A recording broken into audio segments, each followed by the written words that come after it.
Ukigombana na mke wako alafu akawa anang'ang'ania kuondoka nyumbani kwako, usimkatalie. Wewe mkubalie tu, alafu hiyo kazi waachie majirani. Si unawajua jinsi walivyo wambea na wadaku.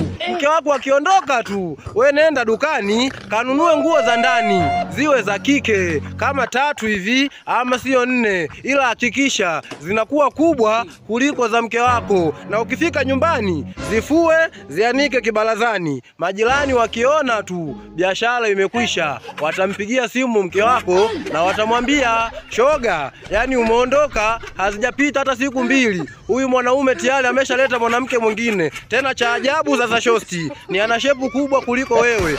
Asubuhi na mapema mke yupo mlangoni anagonga, ukifungua ni analia, tena analeta na vurugu, na mwisho wa ugomvi anakwambia, yani mimi nimeondoka hata siku 2 hazijapita, umeleta mwanamke mwingine. Sasa kwa taarifa yako, kama ulifikiri mimi nitaondoka, siondoki ng'o, ailiki mpaka ichemke. Nimeshawapa tekniki za kivita, paka hawezi kuelewa kama hizi mboga ni za jioni.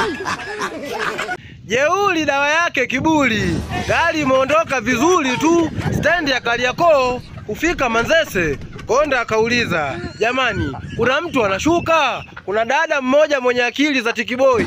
Akamjibu, mashuka tumeacha nyumbani, humu ndani tumebeba mitandio tu. Konda akasema fresh, ailiki mpaka ichemke. Kufika mbele kidogo, yule dada mwenye nyodo akawa anashuka kituo cha Ubungo maziwa, hivyo akamwambia Konda, nashuka maziwa. Konda akamjibu, inakubidi urudi Kariakoo ukanunue sidilia, humu ndani hatuwezi kuyashikilia, ailiki mpaka ichemke. Dada sikanunua utumbo, asiogope nzi. Sasa paka hawezi kuelewa kama hizi mboga ni za jioni. Kwa maisha ya saizi, ukatae ukubali, itakulazimu tu kuufundisha moyo wako kukomaa. Kwa maana taarifa za kuumiza ni nyingi kuliko za kufurahisha. Ailiki mpaka ichemke. Watu wameshanunua utumbo, hawaogopi nzi. Paka hawezi kuelewa kama hizi mboga ni za jioni. Chumvi haina thamani kwa mtu anayekunywa chai kama vile ilivyo sukari kwa mtu anayekunywa supu. Hivyo basi inakupasa kuamini kuwa hata wewe ni mtu mwenye thamani sana, ila ni vile tu sehemu uliopo hakuna uhitaji wako. Ailiki mpaka ichemke. Umenunua utumbo, usiogope nzi. Paka hawezi kuelewa kama hizi mboga ni za jioni. Heshima ya mtu inapanda au kushuka kulingana na kile alichokizungumza. Ndio maana wahenga wanakwambia hekima kubwa kuliko zote ni kukaa kimya. Ailiki mpaka ichemke. Kuna paka haijanielewa hapa kama kuna mboga za jioni.